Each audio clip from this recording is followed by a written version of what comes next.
Bab 653. Bersama. Saat di rumah, biasanya Lin Hai selalu dilayani oleh ketiga istrinya bersama-sama. Mereka hampir tidak pernah berpisah, namun, karena hari ini adalah pernikahan Xiao Yao dan Lin Ruoxue, Qiao Er memutuskan untuk meninggalkan kamar pengantin dan tinggal di kamar terpisah. Bagaimanapun, ini adalah hari bahagia, dan dia tidak ingin ikut mencampuri suasana pernikahan. Lin Hai berjalan ke depan pintu kamar Qiao Er dan mendorongnya perlahan. Namun pintu itu terkunci dari dalam, namun, lilin di dalam kamar masih menyala, menandakan bahwa Qiao Er belum tidur. Lin Hai mengetuk pintu. Siapa itu? Terdengar suara Qiao Er dari dalam. Siapa lagi? Tentu saja suamimu. Cepat buka pintunya, jawab Lin Hai. Terdengar suara Qiao Er yang sedikit panik dari dalam kamar. Ah, suamiku, kenapa di saat seperti ini kamu tidak bersama Xiao Yao dan Ruoxue? Kenapa malah datang ke kamarku? Sambil berbicara, Qiao Er membuka pintu dengan raut wajah kebingungan. Memangnya kenapa kalau ini adalah hari bahagia? Penutup kepala sudah dibuka, arak pengantin sudah diminum, semua pros sudah selesai. Masa malam ini kita tidur tanpa kamu? Xiao Yao dan Ruoxue menyuruhku memanggilmu ke sana, ujar Lin Hai sambil tersenyum. Qiao Er langsung menggelengkan kepala dengan malu-malu, tapi ini kan hari pernikahan kalian. Aku tidak ingin mengganggu suasana. Siapa bilang kamu mengganggu? Cepat ikut dengan suamimu sekarang. Ujar Lin Hai sambil mengangkat Qiao Er ke dalam pelukannya dan berjalan menuju kamar pengantin. Qiao Er sangat malu dan berkata, suamiku, cepat turunkan aku. Malam ini seharusnya kamu bersama Xiao Yao dan Ruoxue. Sudah, jangan banyak bicara. Tidak boleh ada yang terlewat. Kata Lin Hai tegas. Lin Hai membawa Qiao Er ke kamar pengantin, menutup pintu dengan kakinya, lalu menurunkan Qiao Er dan menutup pintu dengan rapat. Qiao Er yang merasa sangat cemas berkata, ini kan malam pernikahan kalian, bagaimana mungkin aku ikut berada di sini? Xiao Yao dan Ruoxue mendekat, menggenggam tangan Qiao Er, dan berkata, karena ini adalah hari bahagia, maka tentu saja kamu tidak boleh sendirian di kamar. Kamu harus bersama kami. Benar sekali, malam pengantin itu sangat berharga, kita tidak boleh membuang waktu lagi. Kata Lin Hai sambil tersenyum. Malam berlalu dengan penuh kebahagiaan, lilin-lilin bergoyang lembut menemani malam mereka. Lin Hai mengerahkan seluruh tenaganya hingga larut malam, barulah mereka akhirnya tertidur dalam pelukan. Ketika pagi tiba, Putri Chenxi datang lebih awal. Kemarin dia juga menghadiri pernikahan, tetapi karena terlalu ramai, dia tidak tinggal lama. Setibanya di rumah Lin Hai, dia langsung bertindak seperti nyonya rumah, mengarahkan para pelayan untuk menyiapkan sarapan. Xiao Yao dan Lin Ruoxue yang mendengar keributan itu merasa malu untuk terus tidur. Suamiku, Putri Chenxi sudah datang. Kamu juga harus segera bangun. Kata Qiao Er. Baik, sudah waktunya bangun, jawab Lin Hai sambil menguap dan duduk. Dia menikmati perhatian ketiga istrinya yang bersama-sama membantunya berpakaian. Setelah selesai berpakaian, seorang pelayan membawakan air untuk mencuci muka dan bersih-bersih. Lin Hai berjalan ke ruang tamu dan melihat Putri Chenxi yang sedang tersenyum sambil menatapnya. Kenapa kamu datang sepagi ini? Tanya Lin Hai. Sebagai putri, aku tahu kalian pasti kelelahan semalam. Jadi, aku datang lebih awal untuk memerintahkan para pelayan membuat sup ginseng agar kamu bisa memulihkan tenaga. Tapi melihatmu sekarang, tampaknya kondisi kamu lebih baik daripada yang aku kira. Kata Putri Chenxi sambil tersenyum. Lin Hai langsung duduk di sebelah Putri Chenxi dan merangkul pinggangnya. Kamu semakin berani saja, beraninya mengejek suamimu. Biar aku cium dulu, nanti malam kamu tinggal di sini, biar aku ganti rasa lelahmu. Katanya sambil bercanda. Putri Chenxi tidak menghindar dan menjawab, suamiku, lebih baik kamu beristirahat satu malam lagi, jangan terlalu berlebihan, jaga kesehatanmu. Di hari bahagia seperti ini, menikmati beberapa hari bukan masalah. Lagi pula, aku membawa banyak ginseng berkualitas dari Goryeo. Kamu tahu, ginseng itu benar-benar manjur. Semalam aku begadang setengah malam, tapi hari ini aku tetap penuh semangat. Kata Lin Hai dengan nada serius. Saat itu, Qiao Er, Xiao Yao, dan Lin Ruoxue sudah selesai berdandan dan berjalan mendekat. Mendengar percakapan Lin Hai dan Putri Chenxi, wajah mereka langsung memerah. Pagi-pagi begini, apa yang kalian bicarakan? Tidak takut para pelayan mendengar dan menertawakan kalian? Tanya Lin Ruoxue dengan wajah memerah. Kita ini sudah seperti pasangan tua, apa yang perlu ditakutkan? Lagi pula, hubungan kita ini sudah lama diketahui para pelayan, tidak ada gunanya berpura-pura di depan mereka. Kata Putri Chenxi dengan santai. Benar juga, di rumah sendiri, tidak perlu terlalu tertutup, tambah Lin Hai sambil tersenyum, kemudian ketiganya duduk mengelilingi meja. Para pelayan membawa sup ginseng yang sudah disiapkan, dan setiap orang mendapatkan semangkuk. Sambil makan, Lin Hai berkata, setelah pernikahan ini, kita harus pergi ke wilayah utara. Kita perlu melihat bagaimana pembangunan di wilayah yang dialokasikan untuk rakyat Turkistan, dan mempercepat proses pemindahan mereka. Kita tidak boleh memberi waktu kepada pemberontak untuk bersiap. Setuju, saat ini para pemberontak terus menjarah rakyat, jadi semakin cepat kita memindahkan rakyat Turkistan dan mengalahkan pemberontak, itu akan menjadi hal yang baik untuk mereka, jawab Xiao Yao, dengan tegas menyatakan pendapatnya agar Lin Hai tidak merasa ragu. Lin Hai menatap Xiao Yao dengan penuh kasih dan berkata, benar sekali. Rakyat Turkistan saat ini terisolasi di padang rumput dan bahkan tidak memiliki akses untuk membeli barang-barang. Jika mereka kekurangan garam, itu akan menjadi masalah besar bagi mereka. Padang rumput Turkistan memang tidak bisa memproduksi garam. Sebagian garam mereka diimpor dari Daxia, dan sebagian lagi dibeli dari pedagang Goryeo. Namun sekarang, Daxia telah memblokade padang rumput Turkistan sepenuhnya dan mulai memindahkan seluruh rakyatnya keluar, sehingga tidak ada lagi kesempatan bagi mereka untuk mendapatkan pasokan barang. Hal ini membuat rakyat Turkistan mengalami kekurangan garam dan teh, yang berdampak besar pada kehidupan mereka. Tanpa cukup garam, bahkan ternak mereka akan mudah sakit, apalagi manusia. Apakah kami juga boleh ikut saat kalian pergi ke wilayah tempat tinggal rakyat Turkistan? Lagi pula ini bukan perjalanan perang, jadi tidak ada yang perlu dikhawatirkan soal keamanan, kan? Tanya Putri Chenxi dengan penuh semangat. Terakhir kali bepergian ke Haidong, dia sangat menikmatinya. Setelah terlalu lama merasa terkurung di ibu kota, dia selalu mencari kesempatan untuk bepergian. Selama ada kesempatan untuk pergi bersama Lin Hai, Putri Chenxi pasti tidak akan melewatkannya. Lin Hai tersenyum dan mengangguk. Tentu saja, kamu bisa ikut. Di sana sangat menarik, kami akan membangun pasar besar di tempat rakyat Turkistan berkumpul. Pasar itu tidak hanya untuk perdagangan, tetapi juga menyediakan hiburan dan makanan. Setiap hari akan terasa seperti suasana perayaan tahun baru yang meriah. Hebat, akhirnya aku bisa pergi jalan lagi. Kali ini aku harus membeli banyak barang unik dari Turkistan, ujar Putri Chenxi dengan penuh antusias. Xiao Yao hanya bisa menggelengkan kepala dengan pasrah. Barang unik apa yang bisa dimiliki oleh rakyat Turkistan? Paling-paling hanya ternak seperti sapi dan domba. Kalaupun ada barang berharga, itu pasti hasil rampasan dari Daxia di masa lalu, dibandingkan dengan barang-barang dari Daxia. Mereka jauh sekali mutunya, katanya dengan nada sedikit meremehkan.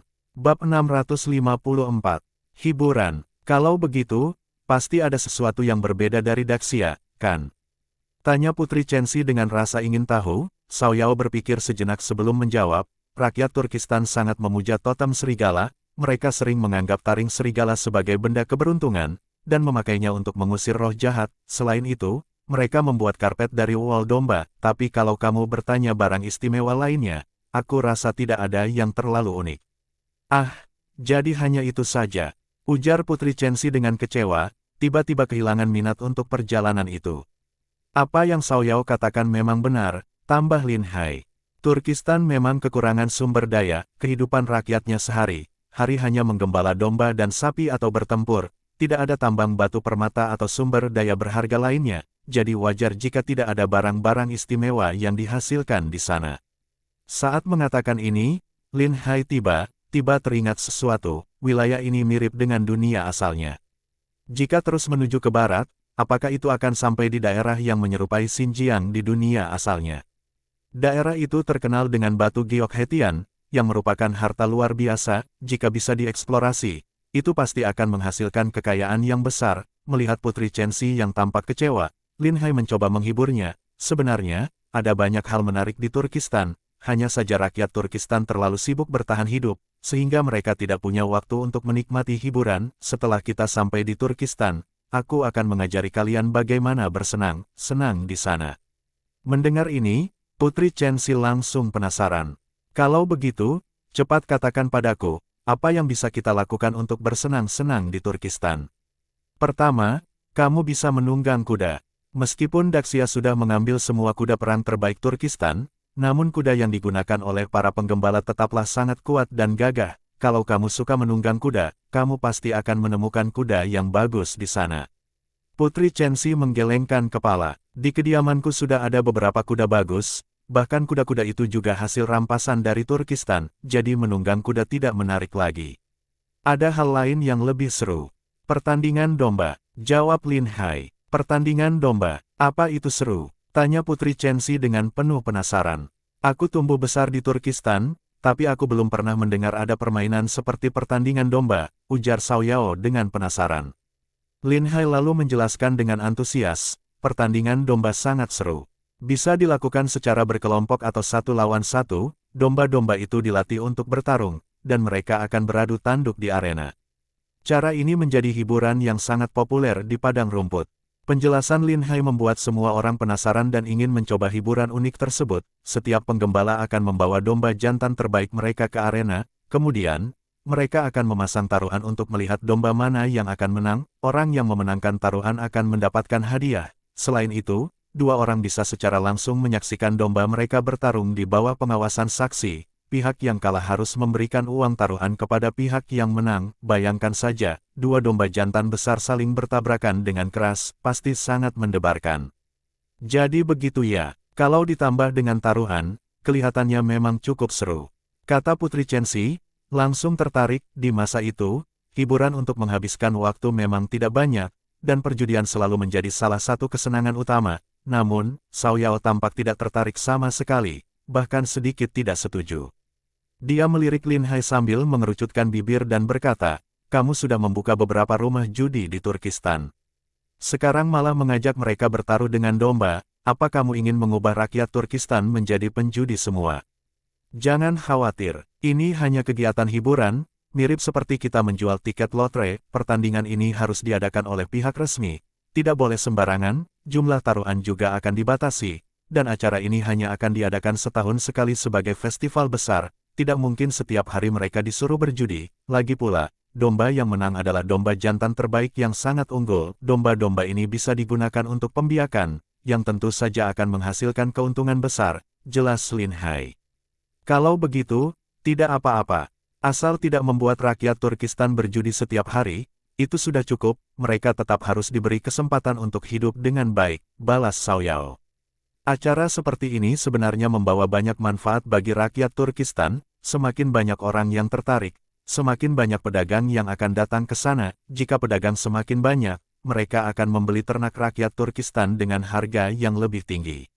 Secara keseluruhan, ini pasti akan membantu meningkatkan taraf hidup rakyat Turkistan. Aku berencana membangun wilayah itu menjadi pusat distribusi kulit terbesar di Daxia, ujar Lin Hai menjelaskan. Rakyat Turkistan memang sangat cocok untuk menggembala, dan kualitas ternak yang mereka hasilkan sangat tinggi. Kedepannya, wilayah itu akan menjadi pemasok utama kulit domba, daging sapi, dan daging domba. Di Daxia sendiri, sapi sangat bernilai dan tidak boleh disembelih sembarangan karena digunakan sebagai alat pertanian. Hingga saat ini, sapi yang digunakan untuk membajak ladang masih sangat terbatas, sehingga pembantaian sapi diawasi dengan ketat. Namun, situasinya berbeda di Turkistan. Rakyat Turkistan menggembalakan ternak mereka di padang rumput, sehingga sapi dan domba mereka bisa disembelih dan diperdagangkan. Tentu saja, sapi dari Turkistan juga bisa dibeli untuk dijadikan sapi pembajak, tetapi harus didaftarkan ke pemerintah terlebih dahulu, dan tidak boleh disembelih tanpa izin. Aturan seperti ini membuat harga daging sapi tetap tinggi, sehingga rakyat biasa tidak mampu membelinya. Hanya sapi yang terluka parah, tidak bisa disembuhkan, atau cacat yang boleh disembelih, itu pun harus melapor dan mendapat izin dari pemerintah terlebih dahulu. Meski begitu, mendapatkan daging sapi sangatlah sulit. Bahkan jika punya uang sekalipun, belum tentu bisa membelinya. Namun, sapi yang dipelihara oleh rakyat Turkistan boleh disembelih, sehingga pasti akan menarik banyak pedagang untuk berdagang daging sapi di sana. Hal ini tentu akan menambah pendapatan rakyat Turkistan. Dengan pendapatan yang stabil dan banyaknya hiburan yang tersedia, maka rakyat Turkistan secara alami tidak akan memiliki niat untuk memberontak. Selain pertandingan domba, masih banyak kegiatan seru lainnya. Misalnya, lomba menangkap kuda liar atau gulat khas Turkistan. Pemenangnya akan mendapatkan hadiah dari pemerintah, dan tentu saja yang terbaik adalah soal makanan. Daging kambing Turkistan sangat lezat, baik dimasak menjadi sup atau dibuat menjadi sate kambing, rasanya sungguh luar biasa. Lin Hai menjelaskan banyak hal menarik lainnya, sambil merencanakan untuk mencoba semua itu di wilayah Turkistan. Jika rakyat Turkistan terlalu banyak menganggur, akan lebih mudah bagi mereka untuk mencari masalah. Namun, jika mereka sibuk dengan hiburan dan pekerjaan, maka mereka tidak akan punya waktu untuk memikirkan hal lain. Mendengar ini, mata Putri Chenxi berbinar-binar. Banyak sekali hal seru seperti itu, ayo kita segera berangkat ke Turkistan. Ya, mungkin dalam 1 atau 2 hari lagi, jawab Lin Hai. Sebenarnya, dia bisa pergi kapan saja, tetapi karena baru saja menikah, dia ingin beristirahat beberapa hari di rumah terlebih dahulu. Selain itu, semua rencana ini membutuhkan dukungan dari pemerintah, jadi Lin Hai perlu berdiskusi dengan Ibu Suri Gong Yanwu. Dia juga perlu mendapatkan persetujuan dari para pejabat istana. Hak sebesar ini tidak bisa diputuskan oleh Lin Hai seorang diri. Setelah selesai makan, Lin Hai menghabiskan waktu bersama keluarga di rumah, kemudian pergi ke istana untuk membahas rencana ini. Pemberontak di wilayah Turkistan harus segera diselesaikan agar tidak meninggalkan ancaman di masa depan. Saat tiba di istana dan bertemu dengan Ibu Suri Gong Yanwu, dia langsung menunjukkan ekspresi terkejut. Kamu baru saja menikah, kenapa tidak tinggal di rumah menemani istri-istrimu? Bagaimana mungkin kamu bisa tega meninggalkan mereka dan datang ke istana? Tanya Gong Yanwu. Lin Hai duduk di samping Gong Yanwu dan berkata, kami sudah seperti pasangan lama, jadi hal seperti ini tidak perlu terlalu dipikirkan, yang lebih penting adalah membahas masalah di wilayah Turkistan secepatnya. Bab 655. Ingatlah, Puff. Ibu Suri Gong Yanwu tak bisa menahan tawa. Baru berapa lama menikah, sudah dibilang pasangan lama. Kalau begitu, beberapa tahun lagi, apa kamu tidak akan merasa bosan? Lin Hai menepuk pinggul Gong Yanwu dengan lembut dan berkata, apa kamu mencari masalah? Aku ke sini untuk membahas urusan penting. Gong Yanwu segera duduk dengan tegap, mengesampingkan candaannya, lalu berkata dengan serius, baiklah, katakan saja, aku mendengarkan. Mengendalikan rakyat Turkistan hanya dengan perjudian tentu tidak cukup. Mengambil kekayaan mereka dan mengarahkan sebagian besar dari mereka untuk bekerja memang bukan hal yang salah, namun, jika semua orang terlalu tenggelam dalam perjudian, itu juga tidak baik untuk stabilitas Daxia. Aku berencana pergi ke wilayah Turkistan dan membangun lebih banyak tempat hiburan di sana. Selain itu, aku ingin merekrut beberapa prajurit dari rakyat Turkistan, agar mereka bisa berjuang untuk Daxia. Alis Gong Yanwu mengerut sedikit, melakukan apapun di wilayah Turkistan tidak masalah, tapi setelah susah payah mengalahkan mereka, apakah tidak terlalu berisiko untuk merekrut prajurit dari rakyat Turkistan? Sama sekali tidak berisiko, asalkan kita bisa mengatur mereka dengan baik. Dengan cara ini, kita bisa meredam ketidakpuasan dari sebagian rakyat Turkistan, sekaligus membuat mereka setia kepada Daxia, jelas Lin Hai. Tapi prajurit Daxia saat ini sudah cukup. Untuk apa kita merekrut prajurit dari Turkistan? Tentu saja untuk menjaga perbatasan Daxia, meskipun kita telah mengalahkan Turkistan, namun wilayah barat masih perlu dijaga, bukan? Kondisi di perbatasan sangat keras, dan rakyat Turkistan adalah yang paling cocok untuk ditempatkan di sana. Cukup beri mereka gaji yang layak untuk menghidupi seluruh keluarga mereka. Keluarga mereka juga akan membantu mengawasi para prajurit Turkistan, jadi tidak perlu khawatir dengan pemberontakan. Selain itu, pasukan Turkistan akan diatur dalam kelompok kecil, tidak lebih dari 2.000 orang per unit. Jika mereka berani memberontak, akan sangat mudah bagi kita untuk menghancurkan mereka. Jelas Lin Hai panjang lebar. Gong Yanwu merenung sejenak sebelum menjawab, kalau begitu, idemu itu ada benarnya. Pantas saja kamu membuka begitu banyak rumah judi di Turkistan.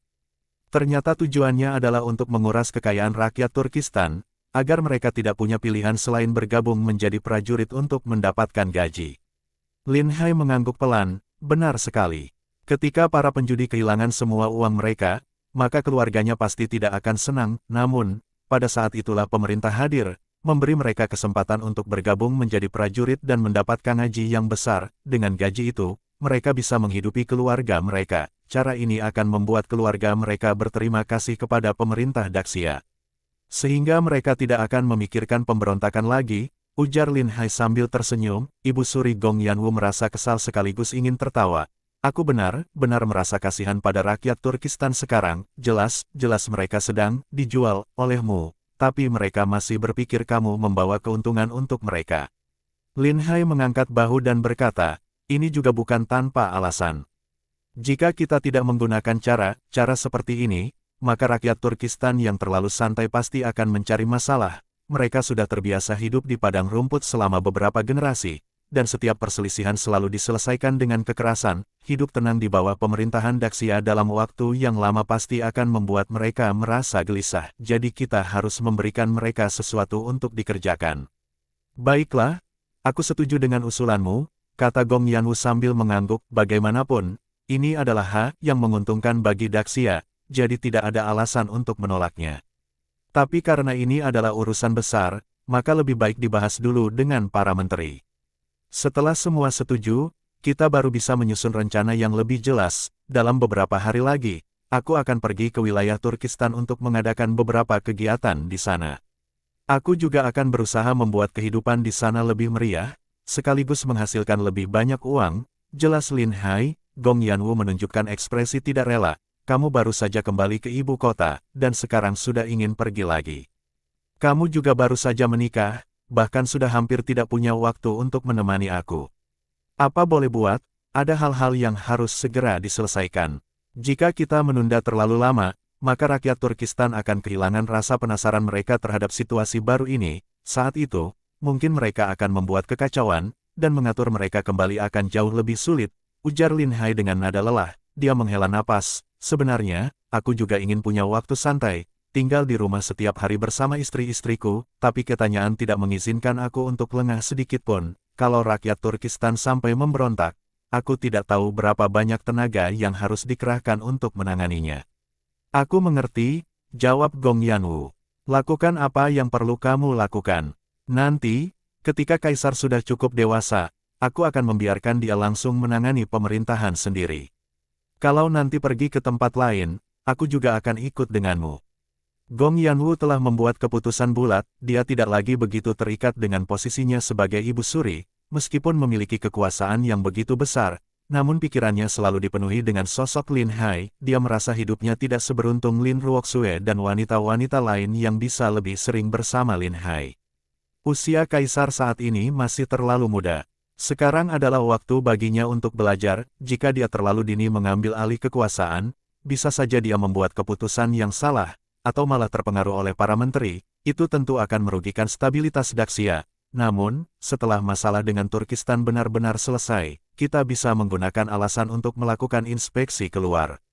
Itu kan lebih baik, kata Lin Hai. Baiklah, aku akan mengikuti saranmu, jawab Gong Yanwu. Setelah diskusi selesai, Gong Yanwu segera memanggil para menteri dan mengumumkan kebijakan baru terhadap Turkistan.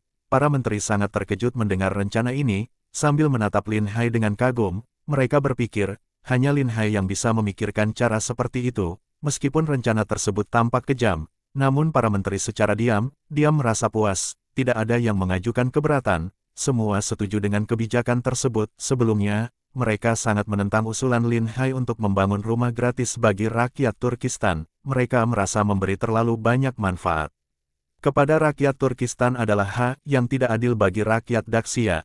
Namun, setelah mengetahui bahwa Lin Hai memiliki cara untuk mendapatkan kembali uang yang digunakan, mereka pun merasa lega. Dia tidak hanya membuat rakyat Turkistan bekerja untuk Daxia, tetapi juga membuat mereka merasa berhutang budi kepada Daxia. Semakin kejam rencana itu terdengar, semakin puas para menteri. Sebagian besar dari mereka masih sangat membenci Turkistan, karena kerusakan besar yang telah dilakukan Turkistan terhadap Daxia. Tidak mungkin memaafkan mereka begitu saja hanya karena mereka sudah dikalahkan. Rencana Lin Hai, yang memberikan pelampiasan bagi rasa sakit hati semua orang, akhirnya diterima tanpa perlawanan. Meskipun tujuan Lin Hai sebenarnya tidak sepenuhnya selaras dengan para menteri, namun setidaknya mereka semua memiliki kesepakatan yang sama. Setelah beberapa hari menghabiskan waktu bersama istri-istrinya, Lin Hai mempersiapkan segalanya dan berangkat menuju wilayah Turkistan. Dengan semakin banyaknya rakyat Turkistan yang dipindahkan, kini mereka sudah menempati 2 daerah setingkat kabupaten. Daerah tersebut telah menjadi pusat pemukiman rakyat Turkistan. Namun, dengan jumlah orang yang semakin banyak,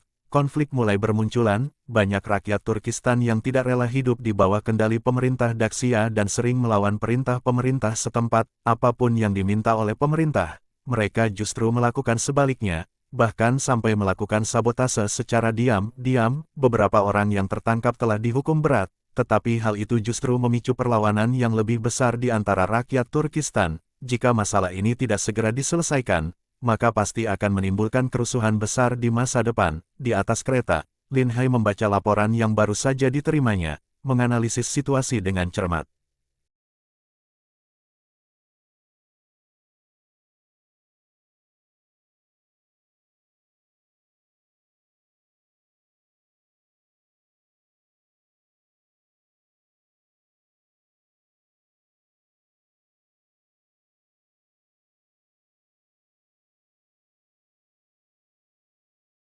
Bersambung